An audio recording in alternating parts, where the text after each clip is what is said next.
अब हम बात करते हैं इन्फ्लामेशन पे।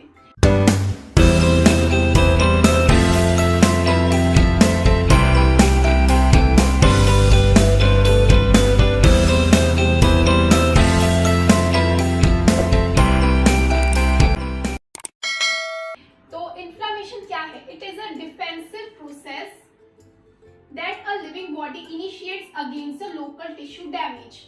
ठीक है, तो अगर कोई टिश्यू डैमेज होता है, कोई लोकल टिश्यू डैमेज हुआ, तो उसके अगेंस्ट हमारी जो बॉडी है वो एक डिफेंसिव प्रोसेस इनिशिएट करती है।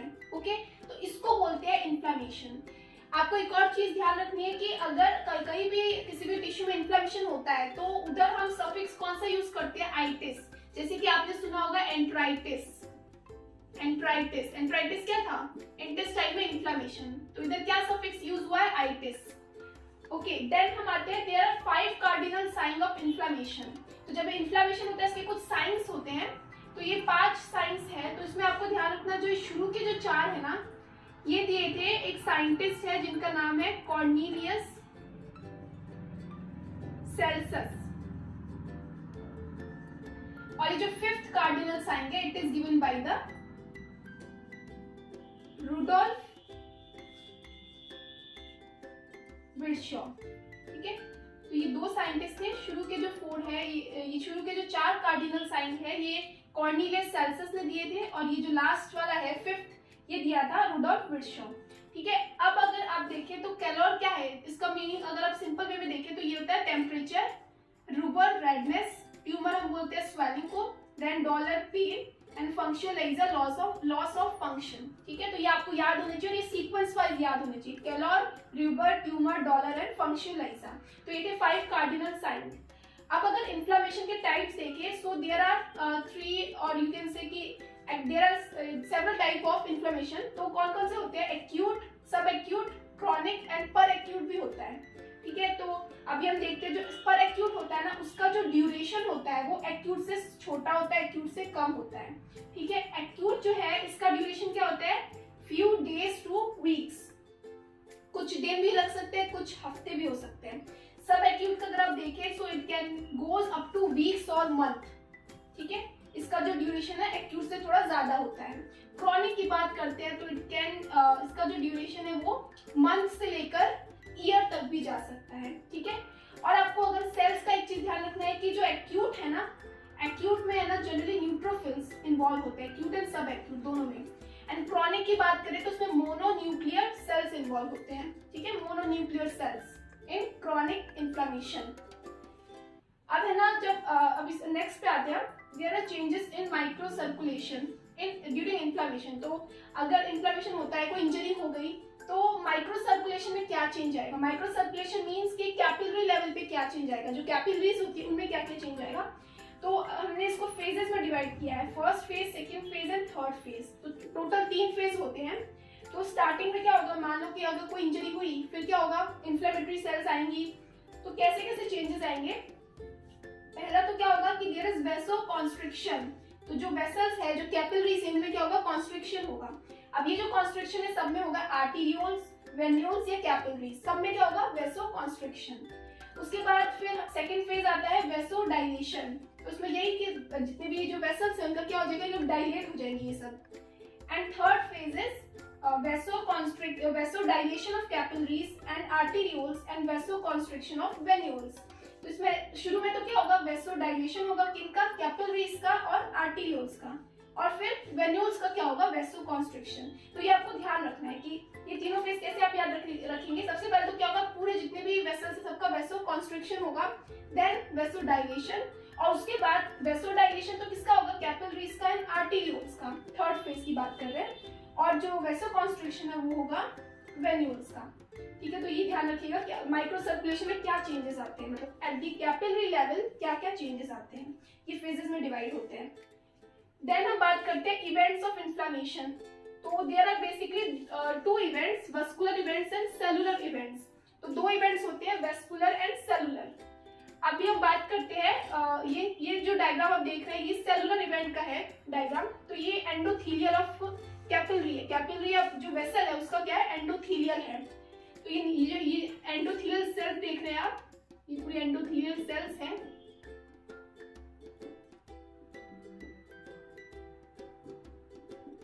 पीते हैं तो इसमें क्या होगा, इसमें तो ब्लड नॉर्मली जैसे फ्लो करता है वो होगा, लेकिन अब क्या होंगी जो इसके अंदर जो सेल्स है, जो ल्यूकोसाइट्स है, उनमें कुछ ना कुछ उनके जो उनमें कुछ चेंजेस आएंगे। अब क्या क्या चेंजेस आएंगे देखते हैं।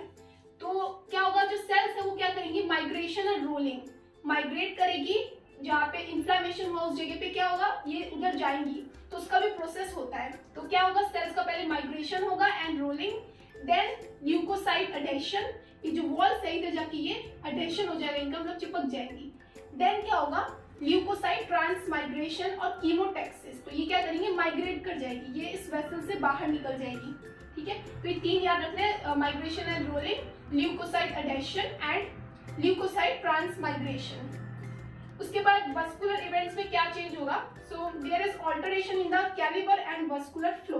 तो calibre is the shape and size of the blood vessel, तो कैलिबर में चेंज होगा। और क्या होगा, वस्कुलर फ्लो, तो मतलब इसमें जो फ्लो है, मतलब जो ब्लड का जो फ्लो हो रहा है वेसल्स के अंदर, उसमें या तो क्या होगा, स्टेसिस हो जाएगा, मतलब कि वो स्लो हो जाएगा, जो फ्लो है वो धीरे फ्लो होगा। और there is alteration in the calibre, मतलब shape and size of the blood vessel. तो ये था वस्कुलर इवेंट्स।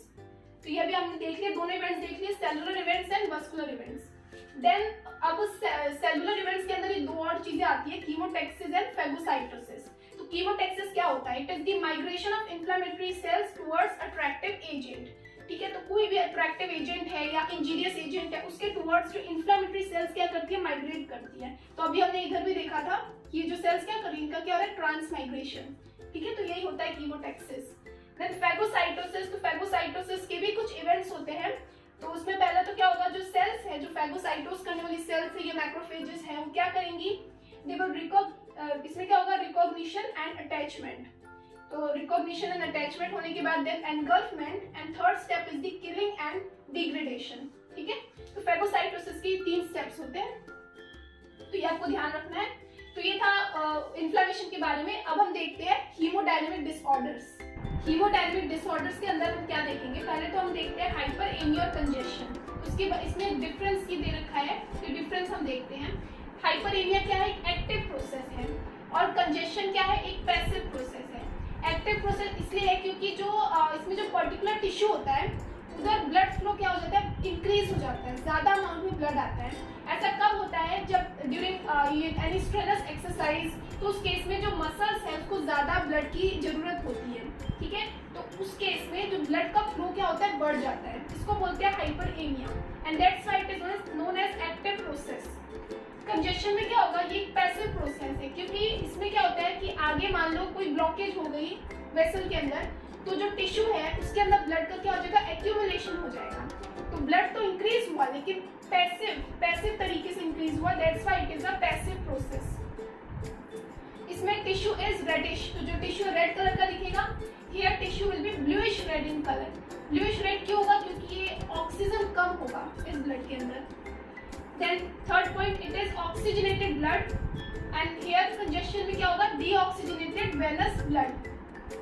और इसमें आपको एक और चीज ध्यान रखनी है, हाइपरेमिया के अंदर टेम्परेचर एंड वॉल्यूम दोनों इंक्रीज होता है, और कंजेशन में टेम्परेचर तो क्या होगा, डिक्रीज होगा, एंड वॉल्यूम इंक्रीज होगा। तो हाइपरेमिया कंजेशन दोनों में ब्लड का वॉल्यूम इंक्रीज होता है, लेकिन टेम्परेचर हाइपरेमिया में तो इंक्रीज होगा और कंजेशन में क्या होगा, डिक्रीज होगा।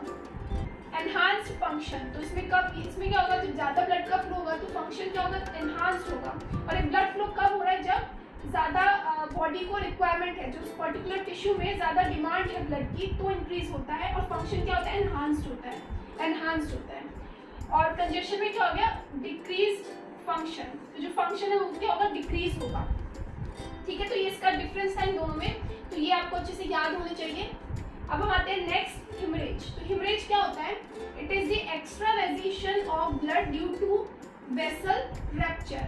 तो अगर कोई भी वेसल का क्या होता है, रैप्चर होता है, तो उसकी वजह से अगर ब्लड का लीकेज हो, एक्स्ट्रावेजेशन मतलब लीकेज, तो ब्लड का अगर लीकेज हो तो उसे क्या बोलते हैं, हिमरेज। ठीक है, अब हिमरेज के टाइप्स देख लेते हैं। So there are 4 types. पहला है हीमेटोमा। तो हीमेटोमा की डेफिनेशन क्या है, it is the accumulation of blood within a tissue. किसी भी टिश्यू के अंदर ब्लड का एक्यूमुलेशन होगा तो उसे क्या बोलेंगे, हीमेटोमा। ठीक है, देन नेक्स्ट आते हैं पेटेकी। पेटेकी मतलब माइन्यूट 1 mm या 2 mm हेमरेजेस। तो जो इसमें जो पेटेकियल का मतलब आप इसको एक सिंपल लैंग्वेज में समझ सकते हैं, पिन पॉइंट हेमरेजेस। ठीक है, तो उसमें जो हेमरेजेस होते हैं बहुत ही स्मॉल साइज के होते हैं, पिन पॉइंट होते हैं, और उसकी साइज कितनी होती है 1 mm to 2 mm, और ये जनरली म्यूकस मेम्ब्रेन या स्किन पर दिखते हैं।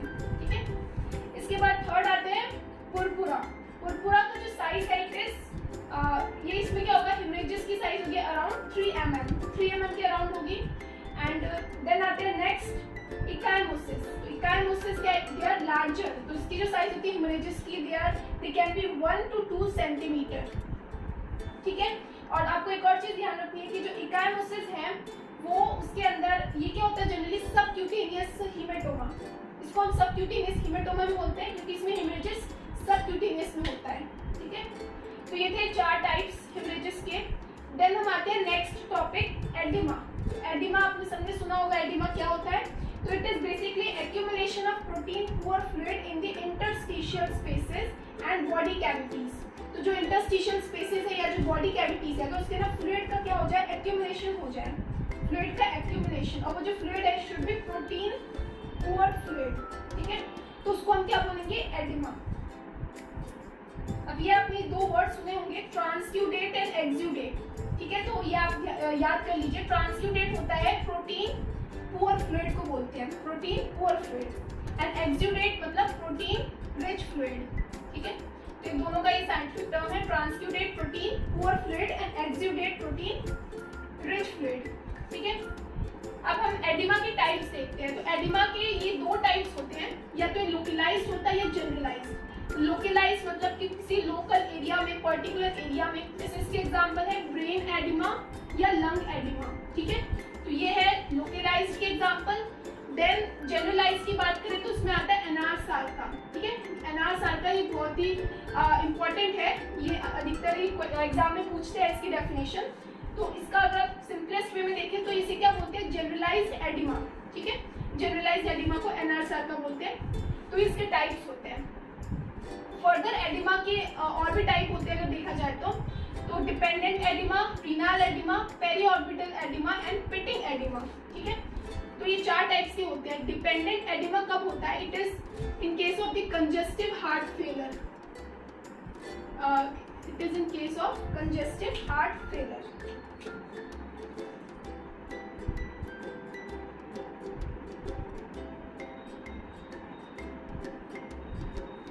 इस केस में डिपेंडेंट एडिमा होता है। ठीक है, रीनल एडिमा की बात करें तो आपको नाम से पता चल रहा है इसमें क्या इन्वॉल्व होंगे, किडनी। किडनी में क्या होगा, एडिमा। ठीक है, और ये है ना काफी ये डेंजरस होता है as compare to the cardiac oedema. Cardiac oedema से ज्यादा डेंजरस होता है रीनल एडिमा। देन आते हैं पेरी ऑर्बिटल एडिमा। तो जो पेरी ऑर्बिटल, ऑर्बिट के अराउंड, जो आइस के अराउंड क्या होता है, एडिमा हो जाता है, मतलब कि वहाँ पे फ्लूइड का क्या हो जाता है, एक्यूमुलेशन। और ये कौन से केस में होता है, in case of renal disease. अगर कोई किडनी में डिजीज होगी तो उसमें हमें पेरी ऑर्बिटल एडिमा देखने को मिलेगा। देन नेक्स्ट आते हैं पिटिंग एडिमा। तो पिटिंग एडिमा में क्या होता है, कोई भी अगर सबक्यूटेनियस टिश्यू है, अगर उसके अंदर अगर फ्लूइड फिल है, तो अगर हम उस पर प्रेशर डालेंगे तो क्या होगा, उस पर्टिकुलर जगह पे डिप्रेशन हो जाएगा, और वो जो डिप्रेशन है उसी के कारण हम इसको क्या बोलते हैं, पिटिंग एडिमा। क्योंकि अगर उस पर फोर्स डालेंगे, ठीक है, तो वहाँ पे क्या हो जाएगा, पिट बन जाएगा, डिप्रेशन बन जाएगा। ठीक है, so that's why it is known as pitting oedema. Then हम आते हैं नेक्स्ट, थ्रोम्बोसिस।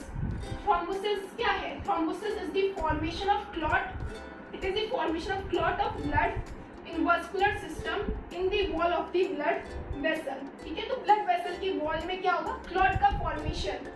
तो बेसिकली इट इज क्या, it is the formation of clot of blood vessel. ठीक है, अब जो थ्रोम्बोसिस है, ये जो क्लॉट जो बनता है उसको हम साइंटिफिक टर्म अगर उसका देखें तो उसे हम थ्रोम्बस बोलते हैं। ठीक है, थ्रोम्बस इज द क्लॉटेड मास।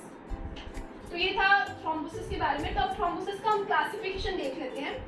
तो डिफरेंट बेसिस पे इसका क्लासिफिकेशन है। अगर हम कलर के, अगर हम on the basis of location के बेसिस पे देखें तो ये 4 टाइप्स पे डिवाइड है। ठीक है, तो 4 टाइप्स होते हैं। Then according to the infectious agent ये 3 टाइप्स के होते हैं, अकॉर्डिंग टू द कलर ये 4 टाइप के होते हैं। ठीक है, तो हम पहले ये फर्स्ट वाला देखते हैं on the basis of location. Location के बेसिस पे लेटरल भी हो सकता है। तो लेटरल कैसे, मान लो ये ब्लड वेसल है, डिपॉजिट है, ठीक है, लेटरल वॉल्स पे, ठीक है, तो ये हो जाएगा लेटरल थ्रोम्बोसिस। देन ऑक्लूडिंग की बात करें तो मान लो ये ब्लड वेसल का एरिया है, सर्कमफ्रेंस है, उसके अराउंड अगर डिपोजिशन हो जाए क्लॉट का, then it is known as occluding. Saddle, तो सेडल कब होगा, मान लो ये ब्लड वेसल है और इसका क्या हो गया, बाइफरकेशन होगा, तो इधर अगर डिपोजिशन हो जाए क्लॉट का, फिर हम उसको क्या बोलेंगे, इट इज सेडल थ्रोम्बोसिस। कैनालाइज्ड में क्या है कि ये है ब्लड वेसल और यहाँ क्लॉट है, ठीक है, अगर इसी के बीच में अगर चैनल बन गए हैं, ठीक है, इधर से फिर ब्लड क्या हो सकता है, फ्लो हो सकता है, क्योंकि क्या ब्लड वेसल है, ब्लड वेसल के अंदर फिर क्या बन गए, चैनल्स बन जाएंगे, ठीक है, तो उसको बोलेंगे कैनालाइज्ड थ्रोम्बोसिस, ठीक है। फिर on the basis of the infective agent, infective agent के बेसिस में क्या हो सकता है, अगर इसके बेसिस पे हम देखें तो it can be septic, parasitic और असेप्टिक। तो सेप्टिक जैसे नाम से पता चल रहा है कि सेप्टिक में क्या होगा कि इसमें कोई ना कोई बैक्टीरिया, वायरस या कोई पैथोजन इन्वॉल्व होगा, ठीक है। थ्रोम्बोसिस का जो कारण है वो किसकी वजह से होगा, because of any micro organism, तो वो आता है सेप्टिक के अंदर, जिसमें टॉक्सिन्स वगैरह सब प्रेजेंट होते हैं, bacterial toxins and all. Then हम बात करते हैं पैरासिटिक, तो पैरासिटिक में क्या है, पैरासाइट्स, तो पैरासाइट्स इसमें मौजूद होंगे। एंड असेप्टिक मींस इसमें है ना कोई भी बॉडी के इंटरनल मेटाबॉलिज्म की वजह से क्लॉटिंग हुआ या फिर कोई इंजरी हो गई, ठीक है, तो जहाँ कोई ऑर्गेनिज्म, माइक्रो ऑर्गेनिज्म इन्वॉल्व ना हो, उसको हम उसमें क्या बोलेंगे, उसको हम असेप्टिक थ्रोम्बस, ठीक है। Then on the basis of the colour, तो कलर के बेसिस पे या तो पेल हो सकता है या वाइट होगा, तो पेल या वाइट थ्रोम्बस में क्या प्रेजेंट होता है, प्लेटलेट्स, ठीक है, प्लेटलेट्स।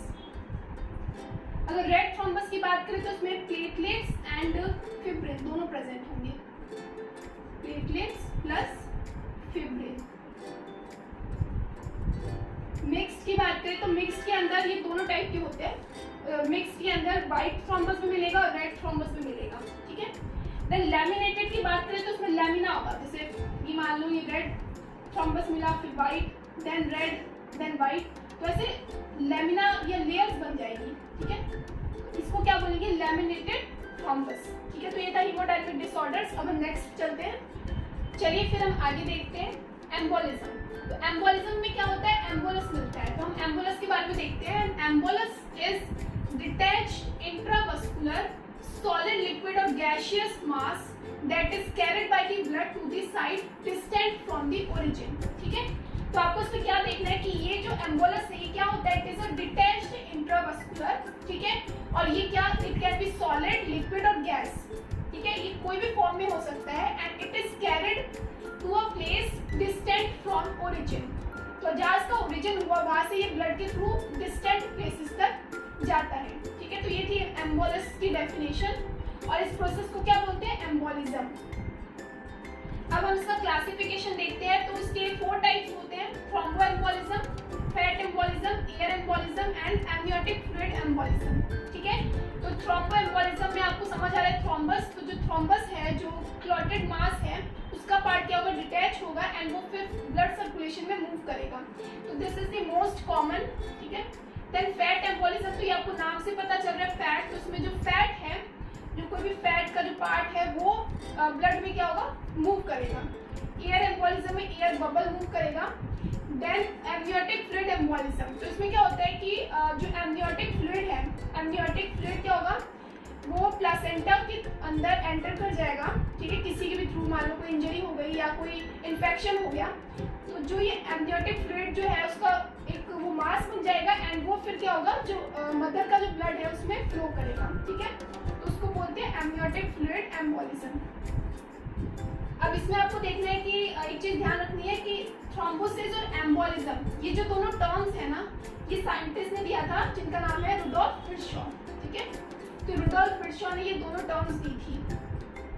अब हम नेक्स्ट चलते हैं इन्फेक्शन। तो इन्फेक्शन की अगर सिंपलेस्ट डेफिनेशन जाननी हो, सो इट इज क्या है, it is tissue necrosis due to ischaemia, ठीक है, इस्चीमिया के कारण जो टिश्यू नेक्रोसिस होता है। तो हमने नेक्रोसिस का क्या देखा था, नेक्रोसिस क्या होता है, it is the cell death, ठीक है, सेल या टिश्यू डेथ।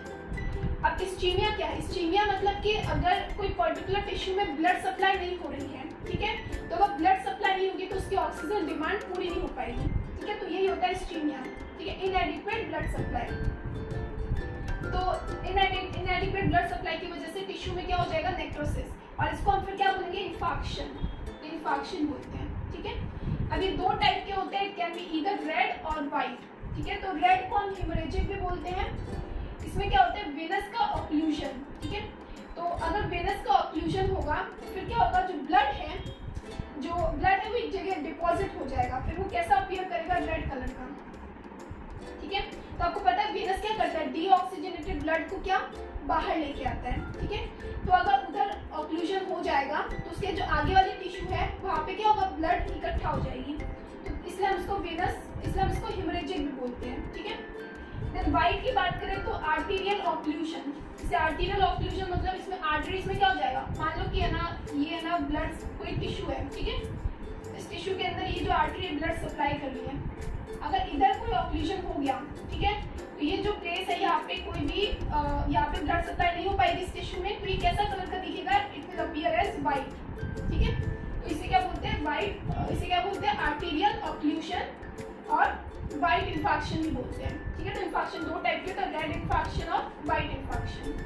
अब हम नेक्स्ट आते हैं शॉक। तो शॉक की डेफिनेशन क्या है, it is a condition in which CVAS fail to perfuse tissue adequately. ठीक है, तो जो कार्डियोवास्कुलर सिस्टम है वो ऑर्गन्स के अंदर या टिश्यू के अंदर ब्लड सप्लाई नहीं कर पाएगा अच्छे से। ठीक है, एडिक्वेटली, जो उसका अमाउंट है उतना अमाउंट में ब्लड प्रोवाइड नहीं होगी टिश्यूज को, तो उसको क्या बोलेंगे, शॉक। अब इसके दो टाइप्स होते हैं, इट कैन बी प्राइमरी और इट कैन बी सेकेंडरी। ठीक है, तो प्राइमरी क्या होता है, इनिशियली जब शॉक होगा तो उसमें इनिशियली क्या होता है, there will be trauma, there will be immediate following trauma और pain, मतलब trauma और pain होगा। ठीक है, और फिर जब सेकेंडरी स्टेज आएगी शॉक की तो उसमें क्या होता है, सर्कुलेटरी इम्बैलेंस। ठीक है, सर्कुलेशन में इम्बैलेंस हो जाएगा and that's why it is also known as circulatory shock. ठीक है, and this is true shock. तो ये आपको पता चल गया, दो टाइप के शॉक होते हैं, प्राइमरी एंड सेकेंडरी। ठीक है, अब कुछ और भी टाइप्स होते हैं, जैसे कि हाइपोवॉल्यूमिक शॉक।